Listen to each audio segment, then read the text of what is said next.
కోడళ్ళ కొత్త కథల కోసం కోమలి టీవీని సబ్స్క్రైబ్ చేసుకోండి. నోటిఫికేషన్స్ కోసం బెల్ ఐకాన్పై క్లిక్ చేయండి. ఈరోజు మనం తెలుసుకోబోతున్న స్టోరీ ఎండాకాలంలో పిసినారి అత్తాకోడళ్ళు. అనగనగా రామాపురం అనే అందమైన పల్లెటూరు. ఆ ఊళ్ళో సూర్యకాంతం అనే ఓ పిసినారి ఉండేది. ఒసే కాంతం, నోరారా ఒక కప్పు టీ దాగి వారం రోజులవుతుందే, ఈ రోజైనా కాస్త టీ ఇవ్వవే. ఏంటి కప్పు టీయే అంటే పావు గ్లాస్ పాలు, అర చెంచా టీ పౌడరు, చెంచన్నర పంచదార, ముప్పావు నీళ్లు, 5 నిమిషాలు గ్యాసు. తక్కువ ఖర్చు అవుతుంది అనుకుంటున్నారా ఏంటి? కష్టపడి నేను నా కొడుకు సంపాదిస్తుంటే టీ కప్పుడు ఇవ్వడానికి ఏంటి ఏడుస్తావు? ఎవరు సంపాదిస్తే ఏంటి, డబ్బులు ఆదా చెయ్యాలి గాని ఖర్చు చేయకూడదు. క్రితం వారమేగా టీ తాగారు మీరు, ఓ 2 వారాలు ఆగండి. మీకంతగా కావాలంటే కాసిని నీళ్లు తాగండి, ఒంటికి కూడా మంచిది. చా, నా లాంటి బతుకు వీధికి ఒక్క గోడ రాకూడదు అని అనుకుంటూ బయటకు వెళ్ళిపోతాడు. ఇంతలో అక్కడికి రాజేష్ వస్తాడు. నాన్న రాజేష్, పక్క వీధిలో శ్యామల వాళ్ళ అబ్బాయికి పెళ్లి జరుగుతుంది. ఈ టైంలో అక్కడ టిఫిన్లు అవి పెడతా ఉంటారు. ఆవిడికి నాకి తగువైంది కదా, అందుకే మనల్ని పెళ్లికి పిలవల. నేను అటెట్టగా వెళ్ళలేనుగా, నువ్వైనా మెల్లిగా గుంపులోకి దూరిపోయి కడుపు నిండా టిఫిన్ చేసే. అమ్మా, ఆంటీకి నీకు గొడవైతే వాళ్ళు పెళ్లికి పిలిచినా మనం వెళ్ళకూడదు. అలాంటిది పిలవకుండానే వెళ్ళమంటున్నావు. నువ్వింక మారవా? నువ్వు ఇంట్లో ఏ టిఫిన్ చేసావో మాకు అదే పెట్టు. అది కాదురా, నేను గుడికి వెళ్ళినప్పుడు అక్కడ ఎవరో ప్రసాదం పంచుతుంటే కొంత కవర్లో వేసుకుని వచ్చేసాను కదా, అదే ఫ్రిడ్జ్లో పెట్టుకున్నా.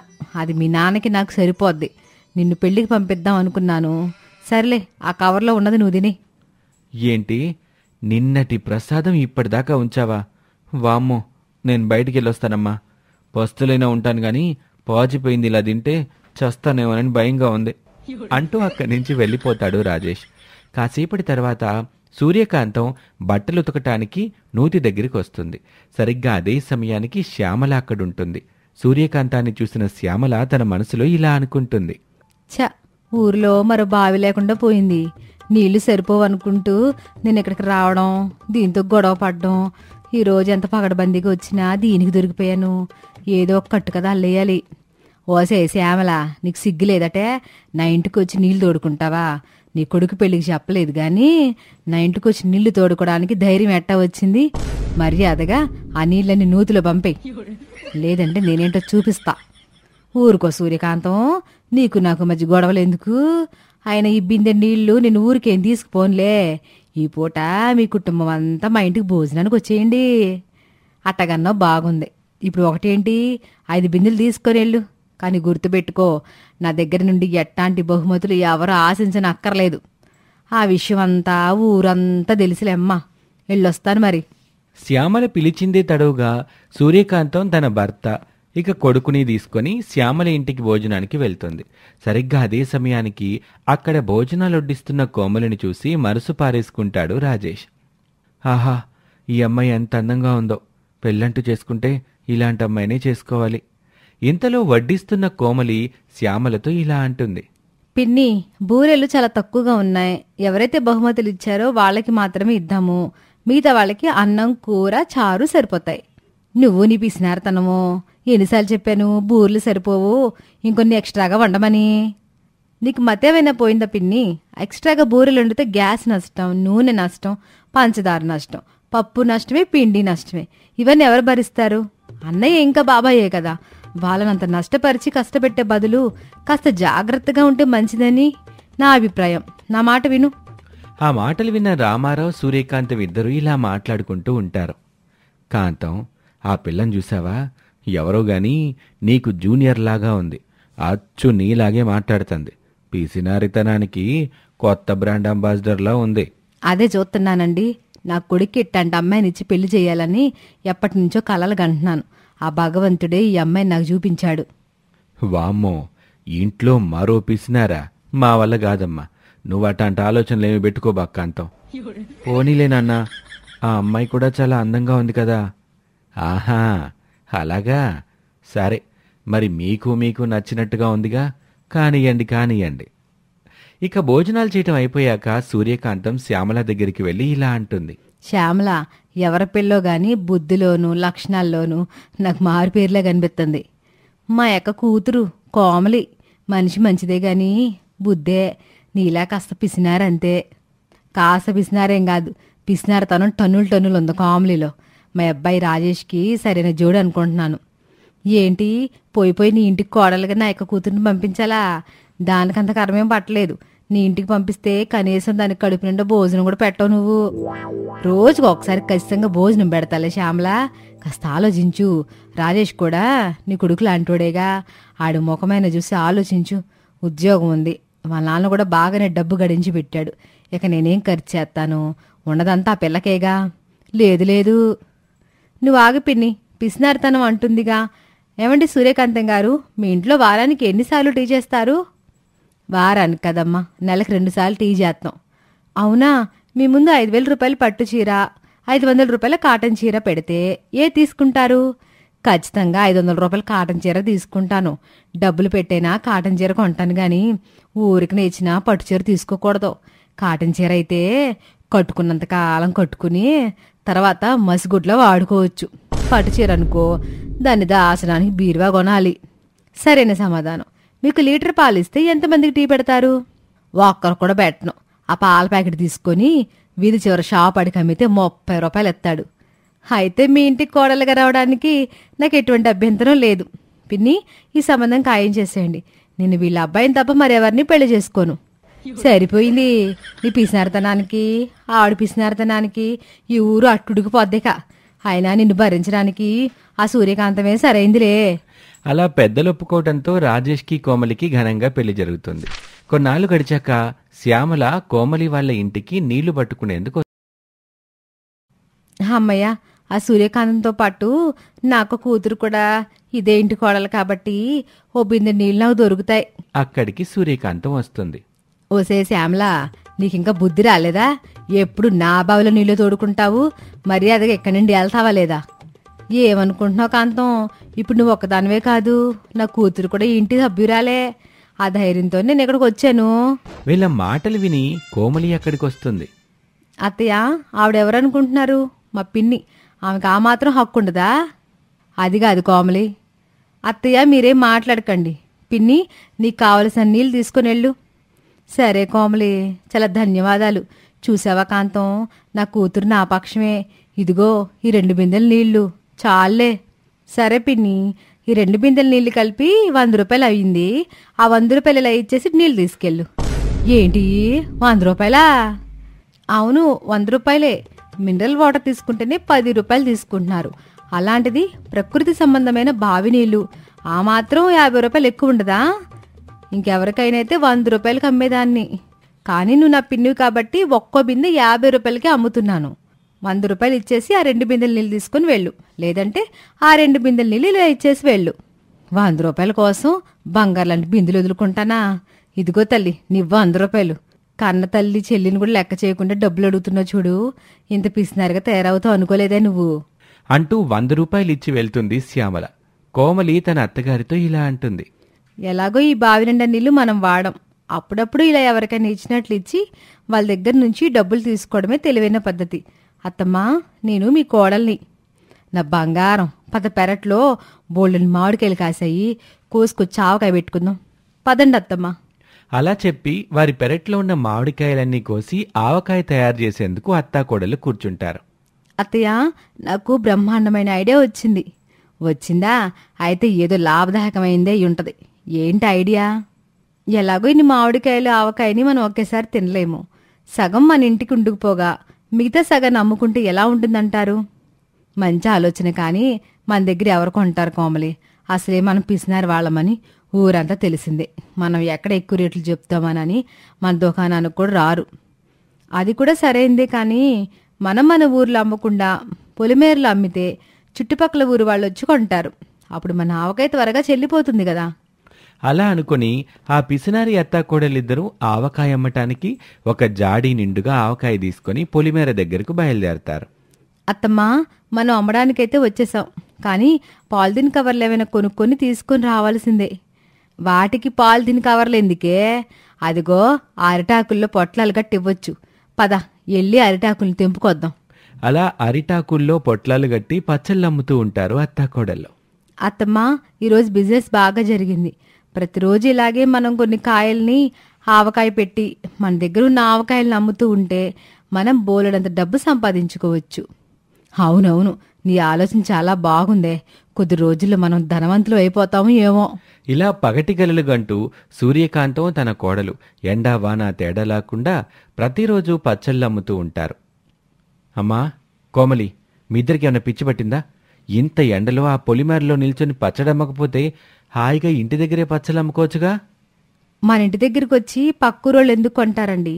అక్కడైతే చాలా మంది వస్తూ వెళ్తూ ఉంటారు కాబట్టి మా పచ్చడి బిజినెస్ బాగా జరుగుతుంది. పోనీ ఓ పని చేయండి, అక్కడే ఒక చిన్న టెంట్ లాంటిది వేసి అక్కడ అమ్మండి. అంత ఎండలో ఉంటే కళ్ళు తిరిగి పడతారు. శుభ్మా అని మంచి బిజినెస్ స్టార్ట్ అయితే ఎందుకురా టప్సకనాలు మాట్లాడతావు? ఆయన టెంట్ వేయడానికి తక్కువ ఖర్చు అవుద్దా ఏంటి? మేమిద్దరం హాయిగానే ఉన్నావులే, మా గురించి నీకెందుకు? నీ పనేది నువ్వు చూసుకో పో. వాళ్ళు మన మాట వినర్రా, వాళ్ళ కర్మ వాళ్ళని అనుభవించని. కామ్లీ, ఈరోజు మనం టిఫిన్ తినడానికి కూడా ఖాళీ లేదు, గబగబా వెళ్ళాలి. ఈరోజు టిఫిన్ తిన్నంత మాత్రాన ఏమీ కాదు, వీలైతే భోజనం కూడా మానేద్దాం. కానీ డబ్బు సంపాదించడమే మన లక్ష్యం. ఉండండి, వెళ్ళి నూతికి తాళం వేసుకుని వస్తాను. మళ్ళీ మనం లేనప్పుడు ఎవరైనా ఆ నూతిలో నీళ్ళు తీసుకుపోగలరు. అవునవును, నూతికి గజ్జలేసేసి తాళం వేసి మంచి పని చెయ్యి. పద పద, ఆకలి ఎత్తే అక్కడ ఎట్టాగో అరటి తోట ఉందిగా, అరటి పళ్ళు తీసుకుని తిందాం. అలా అనుకుంటూ పచ్చళ్ళ బిజినెస్ చేయటానికి వెళ్తారు. అత్తమ్మ, ఏదైతేనేం ఈరోజు త్వరగానే మన పచ్చడి చెల్లిపోయింది. అలానే ఆగిపోతావేంటి? ఇంకో జాడితో పచ్చడి ఉందిగా, దాన్ని తీసుకుని వచ్చేయి. అలా ఆ రోజు అత్తాకోడళ్ళు జాడీలకి జాడీల పచ్చడి అమ్ముతారు. ఆ రోజంతా పస్తులుంటారు. ఎండలో అమ్మటంతో బాగా అలసిపోతారు, నీరసించిపోతారు. దీంతో అరటి పండ్లు కోసేందుకు అరటి చెట్టు దగ్గరికి వెళ్లేసరికి దారిలో సూర్యకాంతం కళ్ళు తిరిగి పడిపోతుంది. వామ్మో, ఈవిడ కళ్ళు తిరిగి పడిపోయింది. నాకు కూడా చాలా నీరసంగా ఉంది. కానీ ఎవరూ మాకు సహాయం చేసేవాళ్ళు లేరు. మేము ఎవరికి ఓ గుక్కెడు నీళ్లు కూడా ఇవ్వం. అలాంటిది మా అవసరానికి ఎవరు సహాయపడతారు? సరిగ్గా అదే సమయానికి శ్యామల అక్కడికి వస్తుంది. ఓసే కామ్లీ, ఏవైందే? డబ్బు డబ్బు అంటే చూడు ఎలా తయారయ్యావో. ఎండలో మాడిపోయావు. ఉండు, కాసి నీళ్ళిస్తాను అంటూ త్వరగా ఇంటి లోపలికి వెళ్లి నీళ్లు తీసుకొని వస్తుంది. కోమలికి సూర్యకాంతానికి నీళ్లు తాగిస్తుంది. అమ్మయ్య, ప్రాణం తిరిగి వచ్చింది శ్యామల. నిన్నాళ్ళు ఎంతగానో అవమానించాను, కానీ నువ్వు మాత్రం ఈరోజు నా ప్రాణం నిలబెట్టు. క్షమించు పిన్ని, నీ దగ్గర కూడా నీళ్ళకి డబ్బులు తీసుకున్నాను. కానీ ఈరోజు ఆ నీళ్లు నువ్వు అందించకపోతే నా ప్రాణం పోయేది. అలా ఎండాకాలంలో పచ్చళ్ళు అమ్మేందుకు వెళ్లిన పిసినారి అత్తాకోడళ్ళకి పిసినారితనం జబ్బు వదిలిపోయింది. ఇకపై వాళ్ళింటికి ఎవరొచ్చినా నీటిని ఉచితంగానే ఇచ్చేవారు. వారి పిసినారితనాన్ని కూడా పూర్తిగా తగ్గించేసుకుంటారు. ఇది వాళ్ళటి కథ. మరొక ఆసక్తికర కథలో మళ్ళీ కలుద్దాం. నమస్తే. అనగనగా రామాపురం అనే అందమైన పల్లెటూరు. ఆ ఊళ్ళో రామారావు గారి కుటుంబం నివసించేది. రామారావు పెద్ద కొడుకు మోహన్, చిన్న కొడుకు రాజేష్ కలిసి హోటల్ నడిపేవారు. ఒకనాడు సూర్యకాంతం, యావండి, హోటల్కి వెళ్ళాలిగా, ఇంకా ఇక్కడే ఉన్నారేంటి? బయలుదేరండి. ఆగవే, కాస్త కాఫీ తాగి బయలుదేరతానులే. అట్టా కాదండి, మీ చేతి వంటల కోసమే ఊరంతా ఎదురు చూస్తా ఉంటారు. మన పిల్లలు మీ అంత బాగా వండలేరుగా, మళ్ళీ గిరాకీ పోతుందేమోనని కంగారు పెడుతున్నా. వీళ్ళిలా మాట్లాడుతూ ఉండగా మోహన్ భార్య చాందిని వస్తుంది. ఊరుకొండత్తమ్మ, మావి గారి కంటే కూడా మీ పెద్ద అబ్బాయి ఇప్పుడు వంట బాగా చేస్తున్నారు. మొన్నటికి మొన్న ఆయన చేసిన సాంబార్ కోసం మన హోటల్ బయట పెద్ద క్యూ ఉంది తెలుసా? నిజమేలా అమ్మా, పిల్లలిద్దరూ కూడా ఇప్పుడు వంటలు బానే చేస్తున్నారుగా. ఇద్దరు కాదు, మీ పెద్దబ్బాయి మాత్రమే. రాజేష్కి అసలు వంటే రాదు. నన్ను అడిగితే రాజేష్ మీరు కలిసి ఈ పాత హోటల్ని నడపండి. మా ఆయన వేరే కొత్త హోటల్ పెడతారు. అప్పుడు ఆర్థికంగా ఇంకా మనం మెరుగుపడతామని నా ఆలోచన. ఓసే చాందిని, నీకు మతి అనుభవిందా? ఇప్పుడు కొత్త హోటల్ని పెడితే ఈ కుటుంబం విడిపోయిద్ది. నలుగురు 4 విధాలుగా అనుకుంటారు. ఇప్పుడు హాయిగానే ఉన్నాంగా. ఇలా తన అత్తగారనేసరికి చాందిని కోపంగా అక్కడి నుంచి వంటగదిలోకి వెళ్ళిపోతుంది. ఏంటక్క అలా ఉన్నావు? ఇంకెలా ఉంటాం ఇలాంటి ఇంట్లో బ్రతుకుతున్నప్పుడు? అదేంటక్క అంత మాట అనేసావు? ఏమైంది? ఏం లేదులే కోమలి, నీకు చెప్పాను కదా, నేను మీ బావగారు కలిసి కొత్త హోటల్ పెడదాం అనుకుంటున్నామని. ఆ విషయం ఎలాగో మీ బావగారు అత్తయ్య మావయ్య దగ్గర చెప్పలేరని నేనే చెప్పా ఈ విషయాన్ని. ఆ మాట చెప్పేసరికి అత్తయ్య నా నోరు మూయించేసింది. ఓ హదా, నీ విచారణకి కారణం. అక్క, ఇప్పుడు కొత్త హోటల్ అవసరం అని చెప్పు. ఇలా మనం హాయిగా ఉన్నాం కదా. కోమలి, నువ్వొట్టి మట్టి బుర్రవి. ఊరంతా రామారావు గారి హోటల్ అంటారు కానీ ఎవరైనా మోహన్ హోటలను రాజేష్ హోటలను అనరు కదా. పోనీ అతనేమైనా కష్టపడతాడా అంటే అది లేదు. మన భర్తల కష్టాలకి గుర్తింపే లేదు. ఆ మాటలు విన్న కోమలి తన మనసులో ఈమె ఇక మరి మారదు అనుకుంటుంది. సరే అక్క, నేను మావయ్య గారికి కాఫీ ఇచ్చొస్తాను అంటూ అక్కడి నుంచి వెళ్ళిపోతుంది. కాని ఈ తోటి కోడలు మాట్లాడుకున్న మాటలన్నీ పక్కింట్లో ఉండే శ్యామల వింటుంది. ఆ శ్యామల తన మనసులో ఇలా అనుకుంటుంది. ఓహో, ఈ ఇంట్లో ఇప్పుడిప్పుడే చిన్న చిన్న గొడవలు మొదలవుతున్నాయి అన్నమాట. వీటిని పెద్ద చేసి నేను ఎంటైనా అవ్వచ్చు అని అనుకుంటుంది శ్యామల. కాసేపటికి చాందిని మొక్కలకు నీళ్లు పోసేందుకు పెరట్లోకి వెళ్తుంది. అదే సరైన సమయం అనుకున్న పక్కింటి శ్యామల చాందిని దగ్గరికి వస్తుంది. ఏంటి చాందిని, పూర్తిగా చిక్కిపోయావు? నీ ముఖం కూడా నీరసంగా కనిపిస్తుందేంటి? ఏం చేస్తాం పిన్ని, ఇంట్లో దుకాణం దగ్గర అంతా పనే కదా. అన్ని పనులు చేసి వచ్చేసరికి సాయంత్రానికి నీరసంగానే ఉంటుందిగా మరి. అవునవును, ఎంత కష్టపడితే మాత్రం గుర్తింపు రావాలా ఏంటి? ఎప్పుడూ మీ అత్తయ్య నీ తోటికోడలు కోమలినే పొగుడుతా ఉంటది. పాపం నీ భర్త మోహన్ కూడా నీలాగే ఎంత కష్టపడ్డా మీ మావయ్య గారి పేరే కనిపిస్తుంది గాని ఒక్కరు కూడా మీ కష్టానికి గుర్తించేవారు లేరమ్మాయి. శ్యామల మాటలు విన్న చాందిని మౌనంగా ఉంటుంది. ఇక అదే సరైన సమయం అనుకున్న శ్యామల మరింత చెలరేగిపోతుంది. అన్నట్టు చాందిని, చెప్పడమే మర్చిపోయాను. ఎప్పుడు అదే పాత హోటల్లో వ్యాపారం చేసేసి డబ్బులు సంపాదించడమేనా? వచ్చిన డబ్బుతో ఏదైనా కొత్తగా హోటల్ పెట్టాలని మీ అత్తమ్మావంకి ఆలోచన రాలదా? అదే కదా పిని నా బాధ కూడా. ఇప్పుడు అదే పాత హోటల్. పోనీ నేను మా ఆయన కలిసి కొత్త హోటల్ పెడదామని అనుకుంటే ఇంట్లో ఒప్పుకోవట్లేదు. మొదట అసలు మా ఆయనే ఒప్పుకోడు. తండ్రి మాటని జవదాటిని రాముళ్ళ ఫీల్ అయిపోతా ఉంటాడు. ఊరుకో చాందిని, నీ భర్తకు మాత్రం ఎదగాలని ఉండదా ఏంటి? కేవలం అతని భయమే అతన్ని ఎదగనివ్వకుండా చేస్తుందే. ఇప్పుడు నన్ను ఏం చేయమంటావు పిన్ని? నువ్వేమైనా సలహా ఇవ్వచ్చు కదా. నా కూతురు లాంటి దానివని చెప్తున్నానమ్మా. నీ కాకపోతే ఇంకెవరికి ఇస్తాను సలహా? నీ భర్త ఎదగాలంటే పాపం పుణ్యం ఆలోచించుకోకుండా మీ మావయ్య గారికి, మీ మరిదికి, ఇంకా నీ భర్తకి మధ్య గొడవలు పెట్టాలి. ఇది మంచి పని కాకపోయినా మీ ఎదుగుదలకైతే తోడపడుద్దమ్మాయి.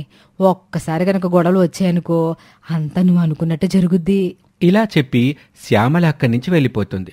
ఇక అప్పటినుంచి చాందిని ఆ తండ్రి కొడుకుల మధ్య గొడవలు ఎలా సృష్టించాలా అని ఆలోచిస్తూ ఉంటుంది. ఈ తండ్రి కొడుకుల మధ్య గొడవలు ఎలా సృష్టిద్దాం అనుకున్నా సరే కుదరట్లేదు. ఎలాగోలా వీళ్ళని విడగొట్టి నేను కొత్త హోటల్ పెట్టుకుని హాయిగా బ్రతకొచ్చు. అప్పుడు డబ్బంతా నా చేతిలోనే ఉంటుంది. నేనే నా ఇంటికి యజమానురాలనవుతాను. ఈమె ఇలా అనుకుంటూ ఉంటుంది. ఇంతలో, నాన్నగారు, ఇవి మన దుకాణం యొక్క డాక్యుమెంట్స్. ట్యాక్స్ వివరాలన్నీ ఇందులోనే భద్రపరచారు. ఈ డాక్యుమెంట్స్ని జాగ్రత్తగా దాచండి. సరేరా పెద్దాడా, ఏది ఆ ఫైల్ ఇలా ఇవ్వు. సరే నాన్న, నేను హోటల్కి వెళ్ళొస్తాను.